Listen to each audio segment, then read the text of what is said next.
I don't want what doesn't want me. And I don't want what wants me either. And that's why I'm single. I went out on a date last night and oh my gosh, he could not have been a better match for me. I was attracted to him. He had beautiful blue eyes. He's athletic. He's fit. Nice, like, just a great guy. Even on a spiritual level, we were talking about spirituality. We were having intellectual, deep conversations. It should have been magical. And then he gave me a kiss, and I felt no chemistry. There was no chemistry, no spark. On paper, we look like we should be like so compatible, but again, I have high standards when it comes to a kiss, and I need that kiss to stop time, to take my breath away, and I can't settle for anything less than that. I just can't do it. And at the end of the day, he likes me. He wants to take me out on another date. Maybe I'll give him another try. I don't know. But yeah, I don't want what doesn't want me. Definitely don't want that. Don't want to force anything that isn't meant to be. But then I also find myself not wanting what does want me. So I think I'll just stay single. I like it here. Anyways, love you guys. Take care. Peace. She found the man. He liked her. She liked him. The kiss wasn't cinematic enough. She's not looking for a partner. She's auditioning for a Nicholas Sparks adaptation, and this man failed the screen test. A Tuesday night kiss doesn't stop time. Time stops when you've built something worth protecting. You don't find that in one kiss. You build it over years. She threw out the foundation because the first brick wasn't magic. I've given up on dating because there is no age range that works for me. So I'm 55. Men who are 55 and are available are either one, divorced. If they're divorced, it's usually their fault. If you've never been married, then you're either really ugly and nobody ever wanted to marry you, or you're way too good looking and you've just been playing the field the whole time and you're a complete narcissist.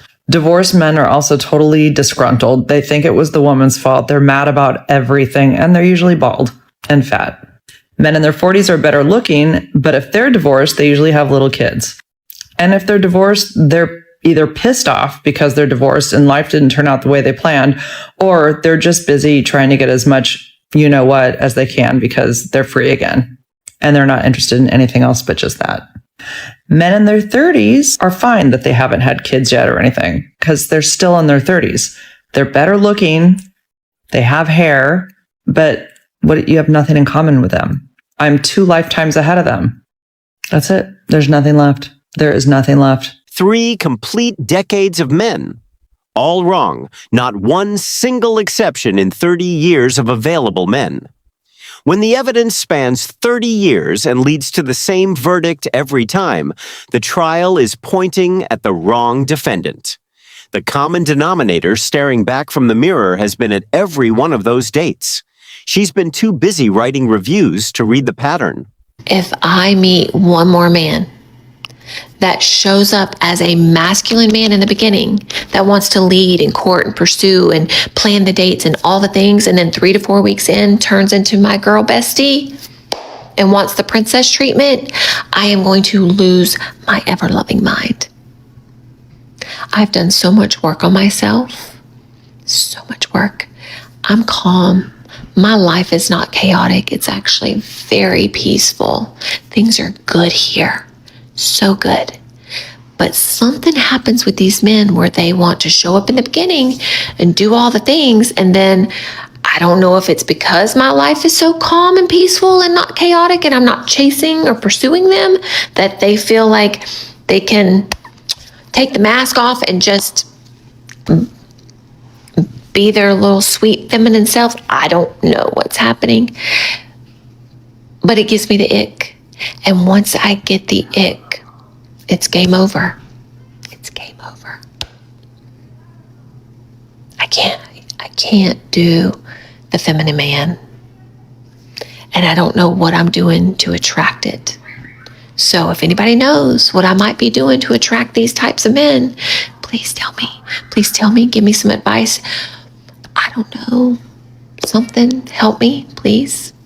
Thank you. He was a knight for a month. Dropped the armor. She called the whole thing off. Nobody performs at maximum effort forever. The man who stopped planning every date after week 4 wasn't becoming feminine. He was becoming real. She wanted the performance to run indefinitely. A man who has to pretend to be more than he is to keep someone interested eventually stops pretending. That's not failure. That's basic honesty. So I just unmatched a guy from Hinge because he didn't ask me a single question. We were on the phone. I think I'm going to start this. Phone calls. Beautiful. Wonderful.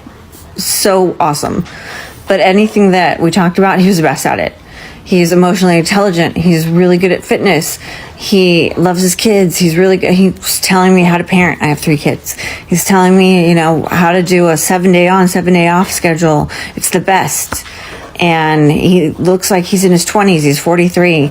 Sometimes he's like, oh my God, I probably don't even have to work out. And he said, I'm really picky. I don't match with a lot of people. I'm really picky. Maybe it's because my mom was so beautiful. He didn't ask me a single question. He probably has no idea anything about me. And he was saying like, sure, looks are good, but what's after that? I'm like, how would you even know anything about me? He didn't ask anything about me. He talked about himself for an hour. She unmatched him for it. That's actually a reasonable decision buried inside an unreasonable pattern. The man was self-absorbed. She was right to exit. But the same women who correctly identify self-absorption will unmatch a good man for not stopping time with a kiss. The discernment is selective. It fires correctly sometimes and catastrophically other times. This is why I don't date older men. I went on a coffee date with a man. He's 53. I met him on an app. Yes, a dating app. We went for one coffee. We sat together for an hour and we chatted. That was all good. He texted me probably that afternoon and said, when is it too soon to text? And thank you for the date. So he didn't ask me for a second date, which is fine. I'm all good with that. Whatever. Then a few days later, I get a text from him basically abusing me for uploading new photos on my profile. I'm not an idiot. I can see you've uploaded new photos on your profile. You've lost every bit of respect from me. This is why I don't date older men. He's obviously got some issues there. I'm not his girlfriend. I met him for 1 hour for one coffee. Guys, you don't own me because you had a coffee with me. This is why I don't date older men. 1 coffee, 1 hour. Absolute ownership expectations. He moved too fast. That's fair.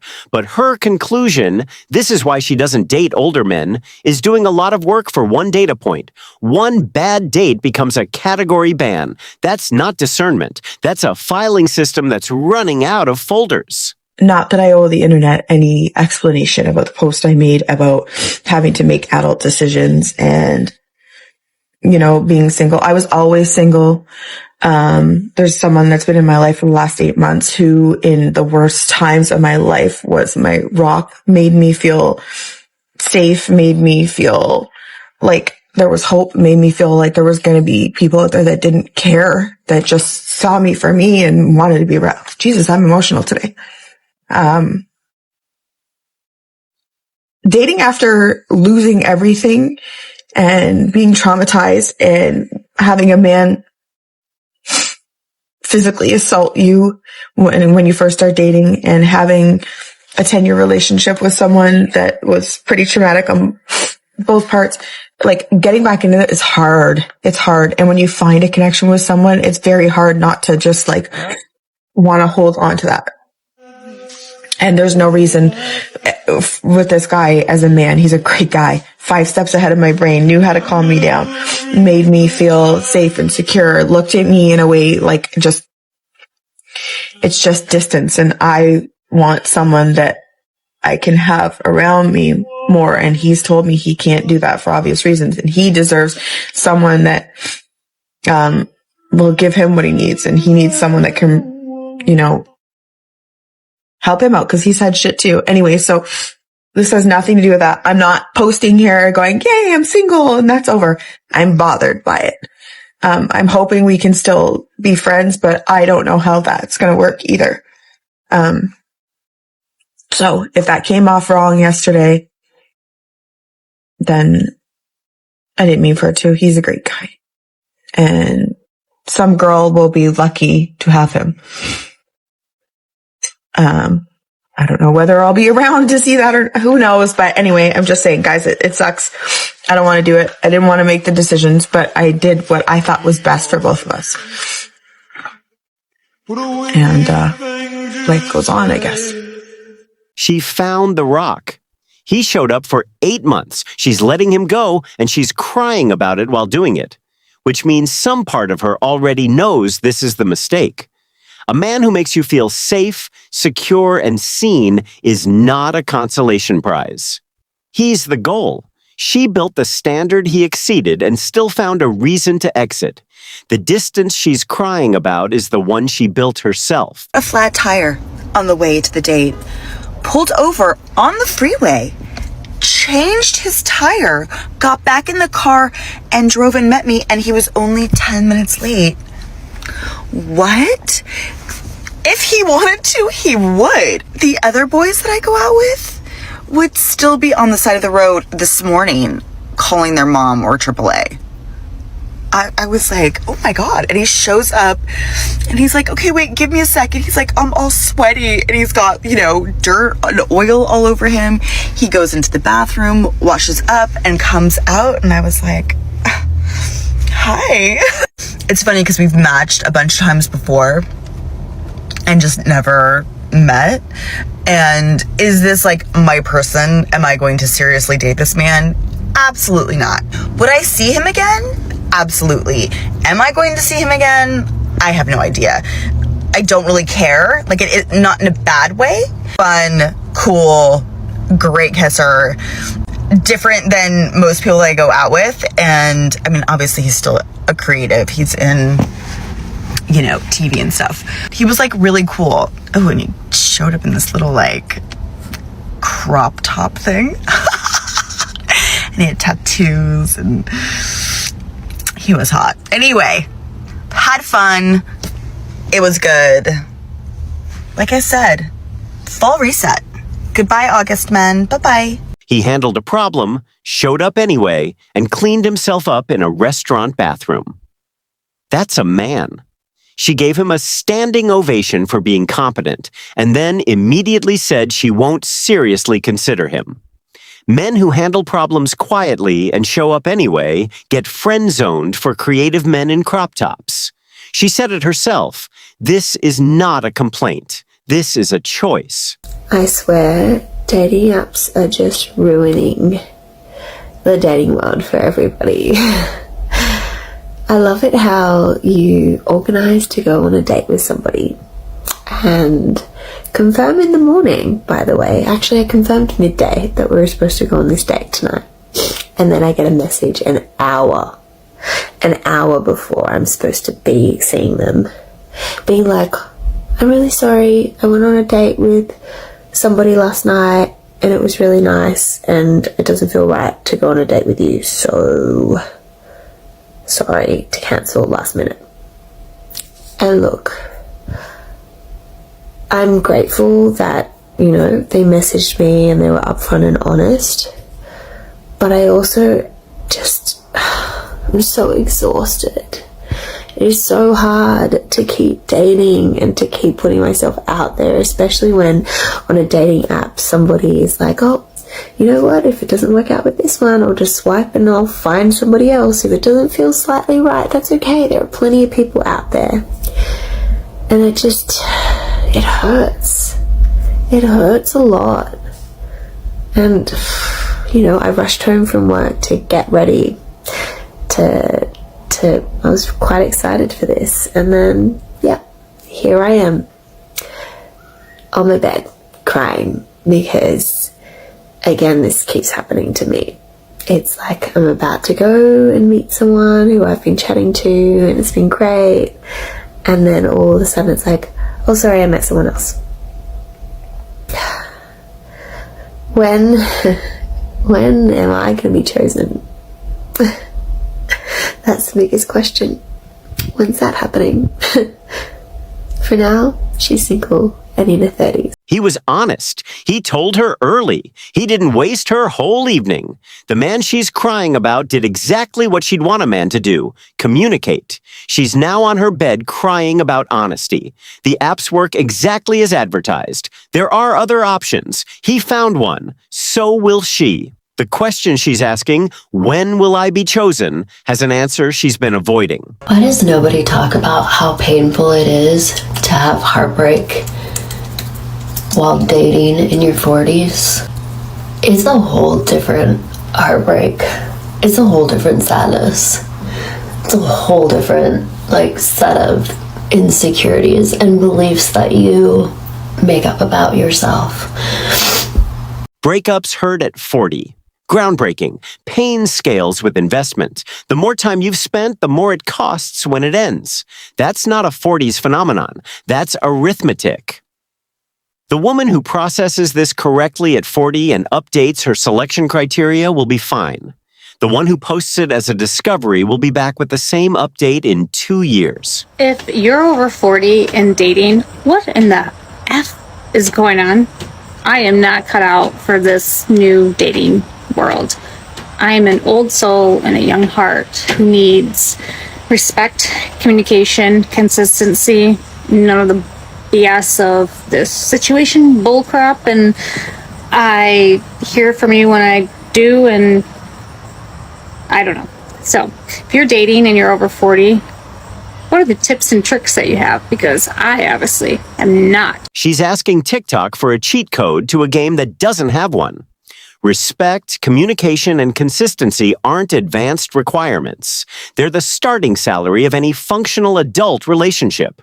If those feel like luxuries at 40, the problem isn't the market. There's no tips and tricks for this one. There's just honest reflection and different decisions. Night's date caught feelings for someone over the weekend, someone that he felt a romantic attachment to, which means that he didn't feel romantic for me, which always makes me feel so good. But that is why we always have a backup date. And I did have a backup date for tonight. So here's the fit. Oh, excuse my very messy room. I'm going through all of my old clothes. Going to a dive bar, one that I love, one that is very niche.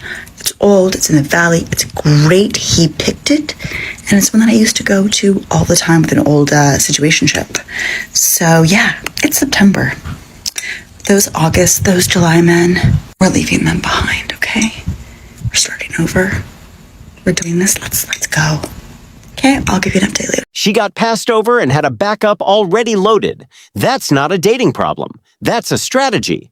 The same energy she brings to having backup plans might be exactly what's communicating to men that she's not all the way invested either. Every person in this market is playing the same game and then wondering why nobody's building anything real. All right, let's do this, a dating recap of the date I just went on. It deserves its own special video because I've got a couple pet peeves. 1, met this guy on Bumble, totally fine. He said he was 45 and 6 feet tall.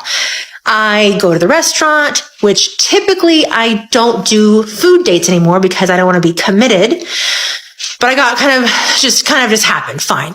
I met him. He wasn't 6 feet tall. He was probably 5'10". I'm cool with that. I actually have my filter set at 5'8" or 5'9". I'm fine with 5'10". Just don't lie on your profile and tell me you're 6 foot, because clearly you're not fucking 6 foot. I'm in flats. You're a little taller than me, and I'm 5'5". That's number 1. The big one. Number 2. I looked at this guy and I'm like, I don't think this guy's 45. I mean, I'm 42, almost 43. I'm not saying I look 25, but he looks older than 45. I don't get into it. At the very end, he tells me, you want a shock? And I'm thinking, no, I don't want a shock, but I guess I'm going to be hearing one. He goes, I'm not 45. And I'm thinking, no shit, you're not 45. I'm like, okay, how old are you? So he's like, guess. I'm like, oh, fuck, really? What are we? Like, really? So he turns out to be 57. This motherfucker was 57.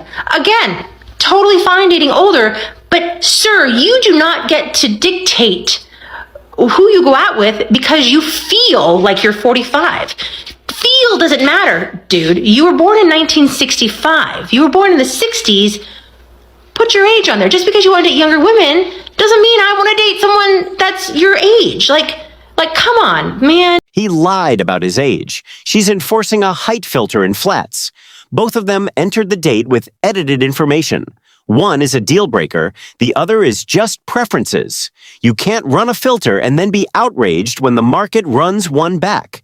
The app works the same way for everyone. When you're over 45 and re-downloading the same old dating apps, and it's the same lineup. Girl, the way online dating hits you with deja vu should honestly be illegal. You open the app, and it's the same men from 2 years ago. Same smile, same profile, same exact trout they've been holding like it was a newborn baby. And then if they have the audacity to say, just looking for a fresh start, sir, your fish has been fresh longer than your dating approach. Meanwhile, I'm out here as a single mom of 3, scrolling through these profiles like, God, is this a punishment? So, if this felt a little bit too familiar, hit a like and follow because I have 29 more days of online dating chaos coming your way. She reopened the app expecting a different cast and got the same show. The men didn't change because she left and came back. The pool doesn't reset. It just keeps swimming. If the lineup hasn't changed after 2 years, the variable that changed was her return date. The men were always there. She just hoped the clock had run on them. I'm going to share my perspective of why I think it's hard to date as a 45-year-old woman. I should note that there are some particular challenges in my life that probably don't apply to others, so I'm just going to go with my overall perspective of what it feels like to date as a 45-year-old woman. So if you're single at my age, there's probably a few different reasons why. The reason I'm single is because I've been working on myself for about the last 5 years, and it hasn't felt right for me to get into a long-term relationship. That could be the reason, or it could be that you just got out of a relationship that you were in for a long time and you're having a hard time thinking about even trying again. Or maybe you've decided to do something different in your career and you're going back to school and you don't really have time to date. Or maybe you're like me and you decided to relocate to another country and you just haven't figured out how to date in that other country or if you even want to. Some of the other challenges are maybe you have parents that are aging and you need to help them. Another big challenge is maybe you have kids that are like in their younger ages and you just don't feel right adding another person into their lives. I don't like to use blanket things like, oh, it's because of the society. I just think that there are particular challenges for people that are in this age range. We've got younger kids, we've got aging parents, and at the same time, we're trying to manage our own career and social life. So there's just less opportunity for us to date and less reason for us to date because there's already so much going on. I think for the majority of us, we would love to have that awesome, ride or die, dependable partner by our side, but we really just don't have the energy to put into the process that it takes to find that person. Now I want to hear from you. If you're aged 35 to 55, how do you feel about dating and what kind of challenges are you seeing? Let me know. Bye. She listed every obstacle a person could possibly have and then expressed confusion about why finding a partner is difficult. None of those things are disqualifying. Plenty of people navigate all of them and still build something real. But when the list is that long and every item is external, the one thing missing from the list is the most important conversation she hasn't had yet. I made a mistake. I got back on the dating apps. Someone please tell me why these men, I'm sure women do this too, but why these men match with you and then don't say anything at all. And I'm specifically talking about men because I'm dating men, not women. So I'm not here bashing you, dudes, if women are doing this to you too. I am just here sharing my experience. So calm down before you start typing some chaotic message in my comments. Why? What is the point of matching with me to then say nothing at all? Can anyone explain this to me? It makes zero sense to me. Even if I say something first, I'm happy to be like, hey, Jonas or whatever, say something back. He swiped, then she swiped. She typed and he didn't respond. The keyboard on his phone works the same as hers. He's just not interested enough to use it. That's the whole answer. A silent match isn't a mystery. It's a man who swiped reflexively and moved on. File it and do the same. Dating in your 40s, I mean, maybe 30s too, I don't know. It's really hard. I feel like that, you go in and at this point, everybody has baggage, right? You've lived your life. You've been dating for most people for half your life or been in some kind of relationship or taken a break from relationships. And a lot of times by this point, you both have kind of gotten set in your ways or you're used to things a certain way. You know what you want, but then you also, maybe want a relationship too. So then it's like you try to be agreeable or you try to find someone that you'll work well together, like the perfectly imperfect, right? But it is so hard. I recently got out of a relationship and things seemed to be going really well. And then we got to know each other a little bit more. And then all of a sudden, I just realized that we're not quite as compatible as what I thought. And it's like you get invested and you spend this time and then with the person that you're wanting to get to know or spending time with and you plan things and thinking about the what ifs and what could be and and it sucks when you realize that it's not going to work out because then it's each time that happens it's you have this little mini grief period of well, that's not going to work out. And I can see why sometimes people are just they don't want to go through it anymore. And they're just yeah, I'm done with dating. But then I'm so the alternative is then you get to this point of where at this age, most people, they're busy with their significant other. So whether they are married or in a serious relationship or have kids or families, whatever. And so it's if you want to have people to hang out with or to spend time with, they're not really as available as what they were in 20s or even early 30s. I don't know what the answer is. I mean, I can see why some people are single for a long period of time. It's not fun. She's right that everyone has baggage at this point. She's right that it hurts every time. But here's the thing about baggage. The question isn't whether you have it. Everyone does. The question is whether you've unpacked it, processed it, and stopped making your next relationship pay for the last one. The man who builds himself continuously, not just professionally or financially, but emotionally, doesn't accumulate baggage. He processes it in real time and keeps moving. Build that and select someone who built the same thing. Drop a like, share this with someone who needs to watch this. Subscribe and walk with us. See you in the next one.